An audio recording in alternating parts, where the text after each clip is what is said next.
पुंडलिक वरद हरिविठ्ठल श्री ज्ञानदेव तुकाराम. मी सदानंद मोरे. आपल्याला नमस्कार आणि आपलं स्वागत. आपल्या या महाराष्ट्र मंथनमध्ये गेले काही दिवस म्हणजे फाल्गुन महिना होता, त्याच्यात तुकाराम बीज, एकनाथ षष्ठी, त्यामुळं संतांच्या संदर्भात आणि अर्थात संत आणि महाराष्ट्र यांच्या संदर्भात आपण काही चर्चा केली. आपल्याला ती चर्चा थोडी पुढे न्यायची आहे आणि पुढे नेताना आपला दुवा एकनाथ महाराज हाच आहे, कारण याच्या मागचा व्हिडिओ आपला एकनाथांच्यावरचा होता. आणि आज आपल्याला काय पाहायचं आहे की ते नाथांना जोडून घेणार आहे मी, की आजची तारीख म्हणजे तिथी खरं तर ही चैत्र शुद्ध तृतीया, गुढीपाडवा नुकताच झालेला आहे. म्हणजे नवीन वर्षाची सुरुवात शालिवाहन शकाच्या कालगणनेप्रमाणे झालेली आहे. म्हणजे महाराष्ट्रानं भारताला काय काय दिलं ह्याच्यामध्ये एक उत्तर महाराष्ट्राने भारताला कालगणना दिली हे सुद्धा येतं, आणि त्याचं श्रेय अर्थात शालिवाहनाला म्हणजे सातवाहन काळामधल्या एका राजाला जातं. असो, तर या दिवसाचं महत्त्व काय, तर या दिवशी मत्स्य जयंती असते. आता कोणाचा अवतार सिद्धांतावरती विश्वास असेल नसेल, कुणी त्या अवतार सिद्धांताचा अर्थ वेगळ्या प्रकारे लावित असेल, हे मुद्दे बाजूला सोडू आपण. पण त्याचा अर्थ काय झाला, विष्णूचे जे अवतार आहेत त्यामधला पहिला अवतार हा मत्स्य अवतार आहे. म्हणजे माशाच्या रूपानं त्यांनी जन्म घेतला. तर तो संदर्भ आजचा आहे, त्याच्यामुळे आज मत्स्य जयंती साजरी केली जाते. जशी कृष्ण जयंती असते, राम जयंती असते, म्हणजे रामनवमी, गोकुळाष्टमी वगैरे वगैरे. तर हे झालं आपल्या तिथीप्रमाणे. पण योगायोगाची गोष्ट कशी आहे की इस्लामचं वेगळं कॅलेंडर आहे, पूर्णपणे चंद्राला धरू नये, आणि त्यामुळं त्यांची रमजान ईद सुद्धा आजच येते. आणि महाराष्ट्राच्या दृष्टिकोनातून आणखीन एक महत्त्वाची गोष्ट म्हणजे महात्मा ज्योतिराव फुले यांचीही जयंती आजच आहे.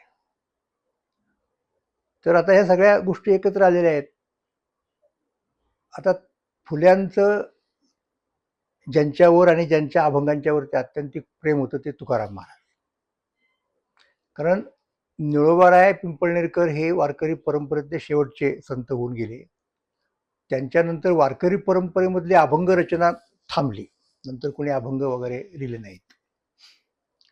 पण 19व्या शतकामध्ये अभंगांचं पुनरुज्जीवन करण्याचा प्रयत्न ज्योतिराव फुल्यांनी केला. त्यांचे जे अखंड आहेत ना, ते अखंड म्हणजे दुसरं तिसरं काही नसून अभंग आहेत. आणि ते अभंग करताना त्यांनी डोळ्यापुढे तुकाराम महाराजांचे अभंग ठेवले होते. त्यांनी तुकोबांच्या गाथेचं अनेक वेळेला पारायण केलं, म्हणजे पारायणे केली असं त्यांच्या निकटवर्ती यांनी नमूद करून ठेवलेलं आहे. पण पहा वेगवेगळ्या संदर्भांमध्ये, आणि त्यामुळे त्यांच्या त्या रचनांच्यावरती तुकोबांचा प्रचंड प्रभाव आहे. म्हणजे शब्दकळा असेल, ती स्टाईल असेल, डिक्शन असेल, विचार सुद्धा असतील. तुकोबांचे काही विचार ते पुढे नेत आहेत. हे सर्व पातळ्यांच्यावरती तुकोबांच्या अभंगांचा ज्योतिबांच्यावरती प्रभाव आहे. तर हा प्रभाव पहिल्यांदा नीटपणे मांडण्याचं काम योगायोगानं माझ्या हातून घडलं, आणि ते नंतर असं पुढे गेले की ते तर कोणी नाकारू शकत नाही. म्हणजे आमचे ज्येष्ठ मित्र आत्ता नाही आहेत, ते कालवश झालेले प्रसिद्ध नाटककार गोपू देशपांडे यांनी महात्मा ज्योतिराव फुले यांच्यावरती जे नाटक दिलं सत्यशोधक, आणि ज्या नाटकाचे अनेक प्रयोग अतुल पेठे यांनी केले, त्या नाटकाची सुरुवातच मुळात तुकोबांच्या अभंगाने होते. म्हणजे हे त्यांच्यापर्यंत पोहोचलं आणि त्यांना मान्य झालं. म्हणजे गोपू म्हणजे अत्यंत क्रिटिकल मार्क्सवादी, पण जेव्हा पुरावा आल्यानंतर कोणी कुठला का वादी असं ना, त्याला काय दुसरा आहे ना, आणि तेवढे ते खुले होते. अर्थात तो मुद्दा वेगळा. तर असो, मला सांगायचा मुद्दा एवढाच होता की अशा प्रकारे फुल्यांची जयंती आहे, आणि ह्या तिथीचं महत्त्व तुकोबांच्या दृष्टिकोनातून काय ते मी सांगणारच आहे. पण आणखी एका तिसऱ्याच कालगणनेच्या पद्धतीने जर विचार केला तर आपण पाहिलं की आज रमजान ईद आहे, आणि म्हणजे कुठेतरी इस्लामचा संबंध तिथे पोचतो.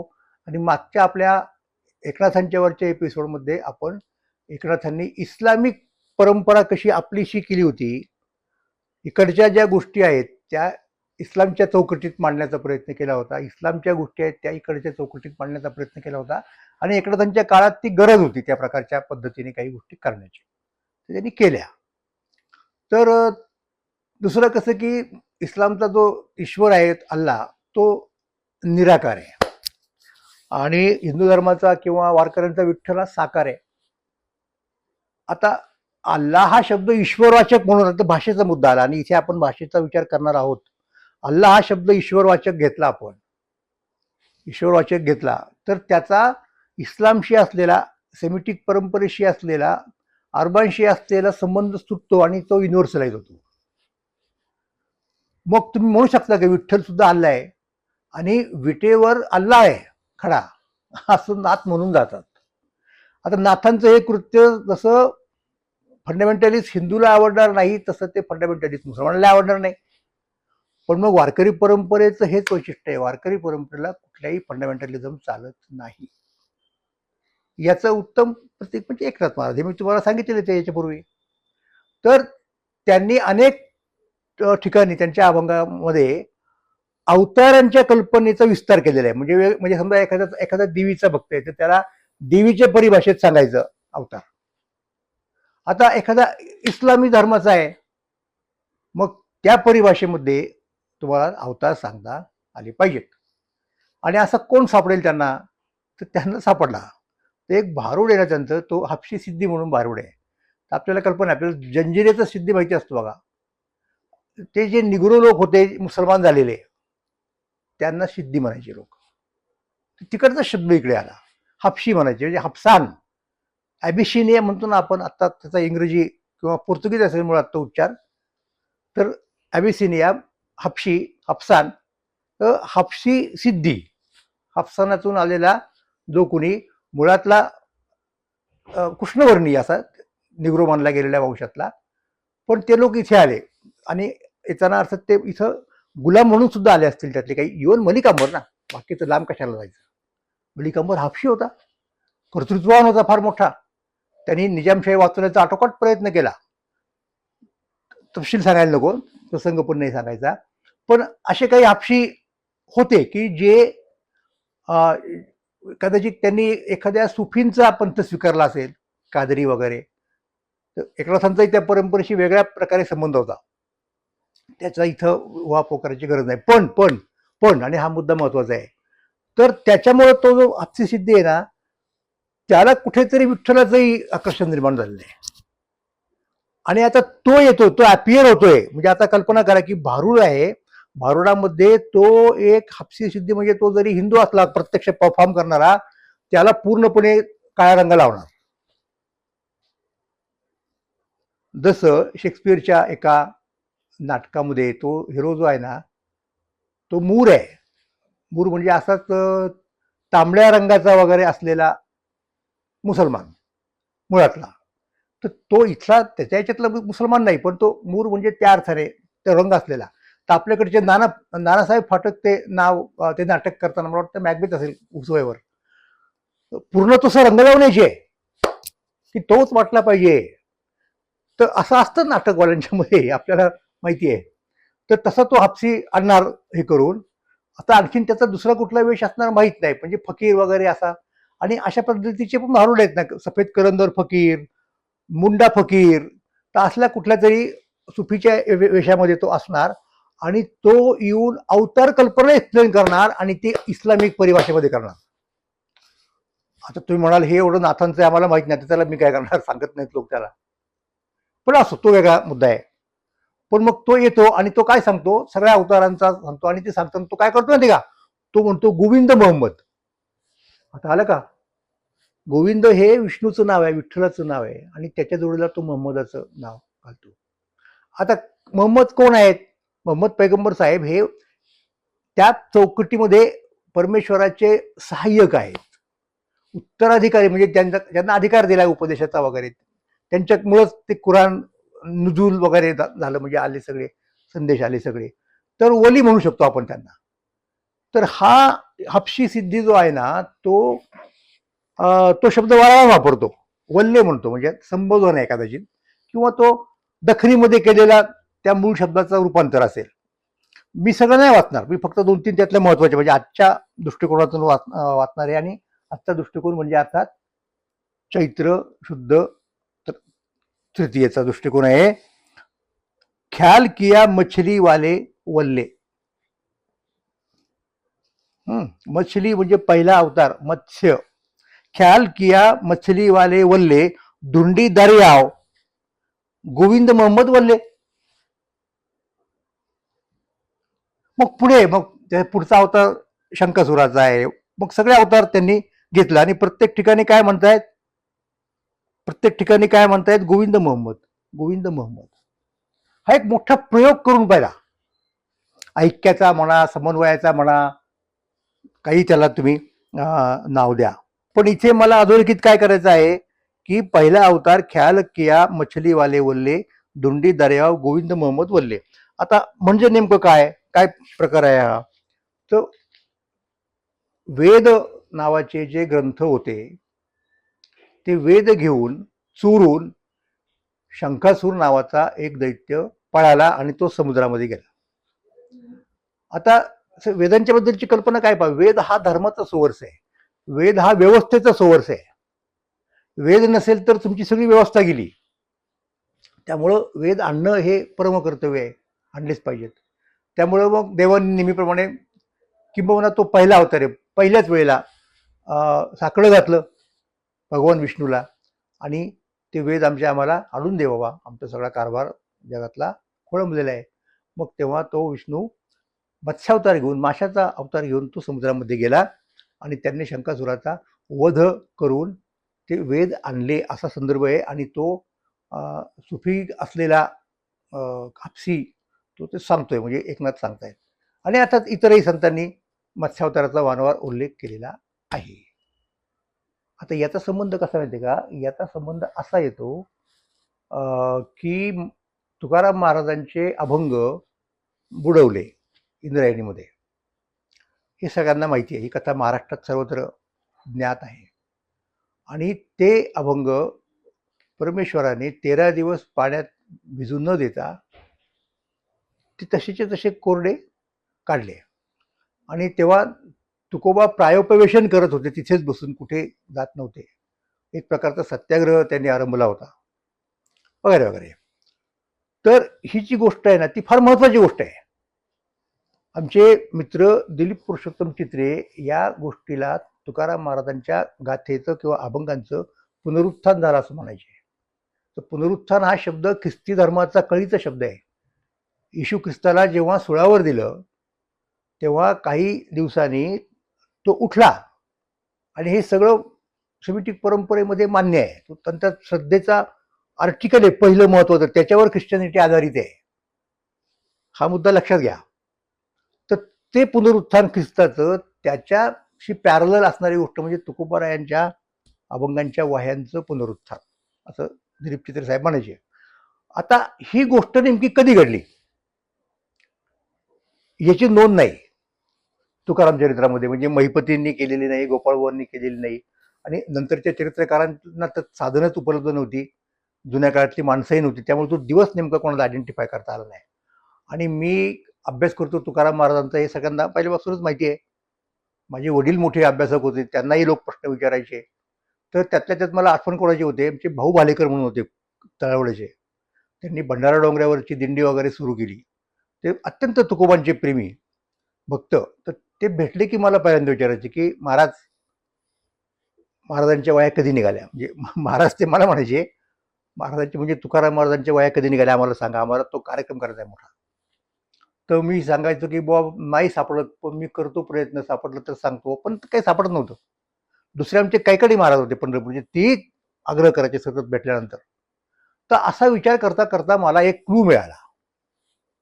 तो महत्वाचा क्लू आहे. काय क्लू मिळाला की या प्रसंगाचं वर्णन तुकाराम महाराजांच्या साक्षात शिष्या तुकोबांच्या समकालीन असलेल्या, ज्या देहूमध्ये कित्येक वर्ष राहिल्या, तुकोबांना त्यांनी जवळून पाहिलं, अनुभवलं, तुकोबांचा उपदेश घेतला, तुकोबांच्या प्रेरणेतनं अभंग रचना केली, त्या बहिणाबाईंनी या घटनेचा उल्लेख केलेला आहे. त्यामुळे त्या घटनेवरती शंका घ्यायला जागा नाही. आता शंका घेणारे घेत असतात, आपण काही त्यांना म्हणू शकत नाही, तो वेगळा मुद्दा आहे.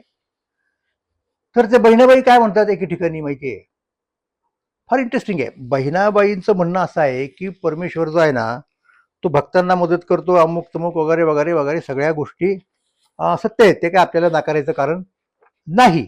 परंतु, आणि हा परंतु महत्वाचा मुद्दा आहे, परंतु काय, त्या असं म्हणतात की अरे देवा,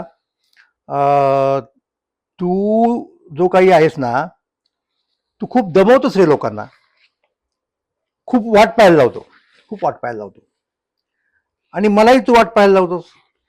मी इतके तुला हाक मारते, कदाचित मी संकटात असेन, पण त्याचं तुला अजून काही नाही. आणि मग ते वेगवेगळ्या गोष्टींची आठवण करून देतात की ज्ञानोबांच्या सारखा एवढा मोठा भक्त, पण त्याला सुद्धा तू 22 जन्म, हा शब्द वापरतो मी, कोट करून घ्या दोन्ही बाजूला, म्हणजे एका चौकटीत येईल तो, तंगवलंस, दाद दिली नाहीस, 22 जन्म सत्व परीक्षा घेतली. या ओघामध्ये ते तुकोबांच्याही संदर्भात बोलून जातात. काय म्हणतात ते पहा. बहिणाबाई म्हणतात, अनंत नयने म्हणता ती तुला, आता का अंधारा झालासी. मग चांगल्या गोष्टी सांगतात, काय काय कोणासाठी केलं ते. काय माझे हाल न दिसे तव डोळा, हुसीबा अंधारा देखून या, द्रौपदीची लज्जा जाता देखून या, वस्त्रे नेसावया धावलासी. आणि पुढची ओळ महत्वाची आहे, म्हणजे ज्याचा संबंध त्या नाथांच्या ओळीशी आला, हपशी सिद्धीची. काय येतो, तुकाराम वेद बुडता जो देखसी, तुकाराम वेद बुडता जो देखसी, जळी ठाकलासी देखून या. तुकाराम वेद बुडतोय हे पाहून तू पाण्यामध्ये उतरलास. आणि बहिणी म्हणे तेव्हा डोळस होत असे, आता सहस्राक्षी दिसेना का, की तेव्हा तुला दिसलं सगळं, तू द्रौपदीला मदत केली, ती तुकोबांना मदत केली, तुम्हाला का नाही करीत. पण ते सांगताना त्यांनी तुकोबांच्या संदर्भात काय म्हटलंय की तू पाण्यात ठाकलास, तुकाराम वेद बुडताना पाहून. आता इथे त्यांनी तुकोबांच्या अभंगांना वेद म्हटलं. आपण तुकोबांच्या सगळ्या अभंगांना मिळून काय म्हणतो, आपण गाथा म्हणतो. तो गाथा कशी निर्माण झाली तो वेगळा मुद्दा आहे, मी कधीतरी त्या संबंधी बोललो होतो, आणखीनही बोलूयात. पण तुकोबांच्या काळात त्या अभंगांना गाथा वगैरे लोक म्हणत नव्हते.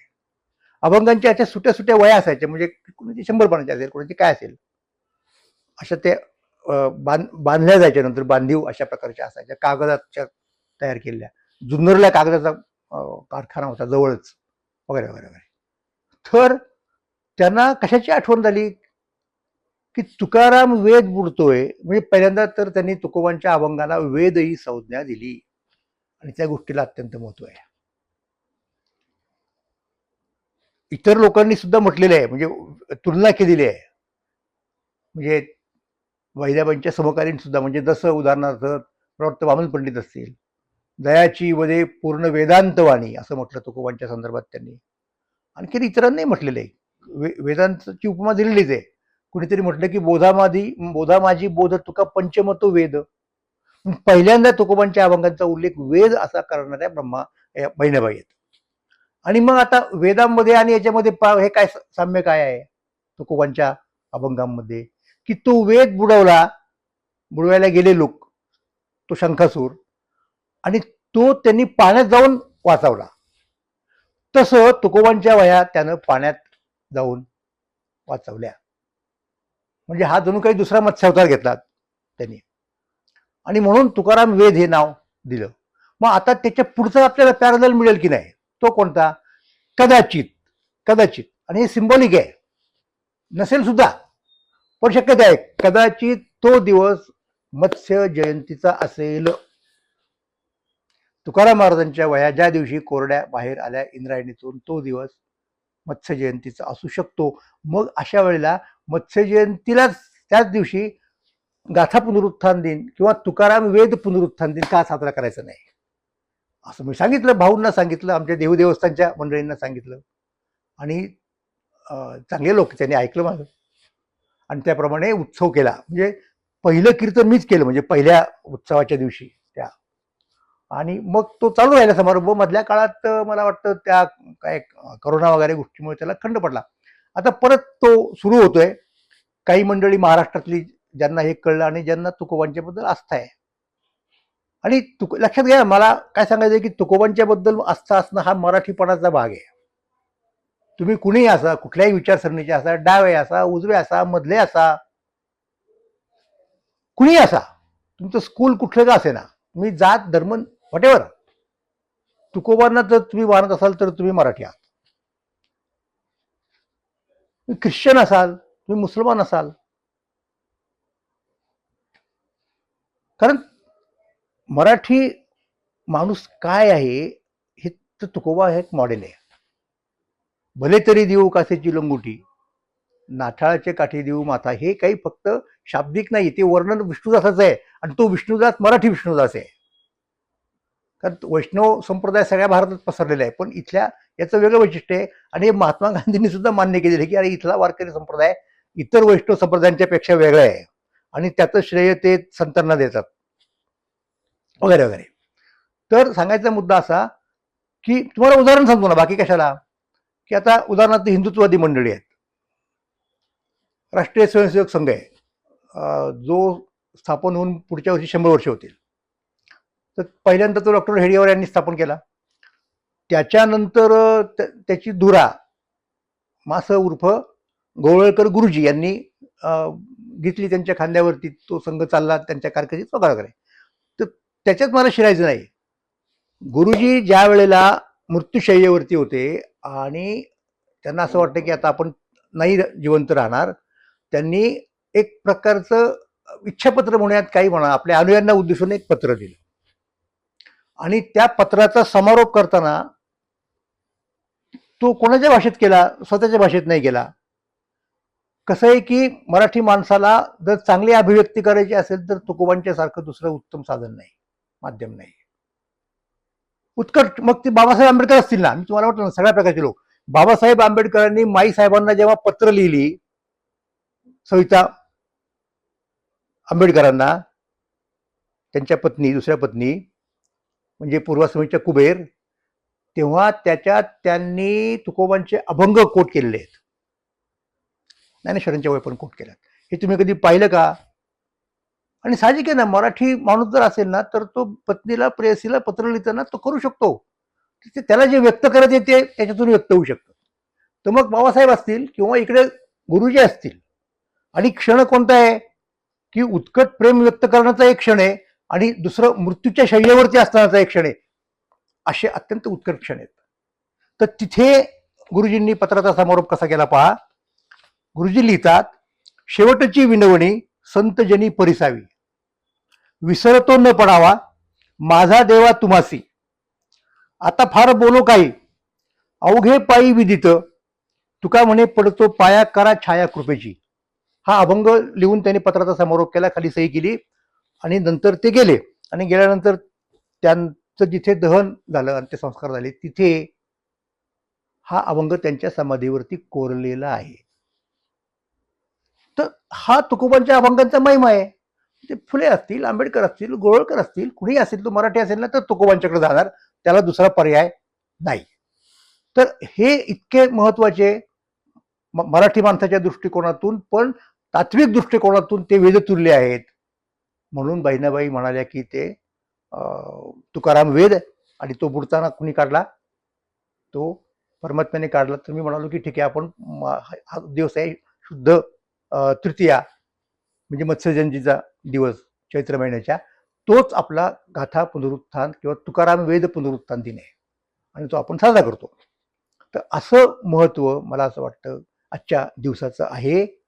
आणि म्हणून तो सगळ्या महाराष्ट्राने साजरा केला पाहिजे असं मला वाटतं. धन्यवाद.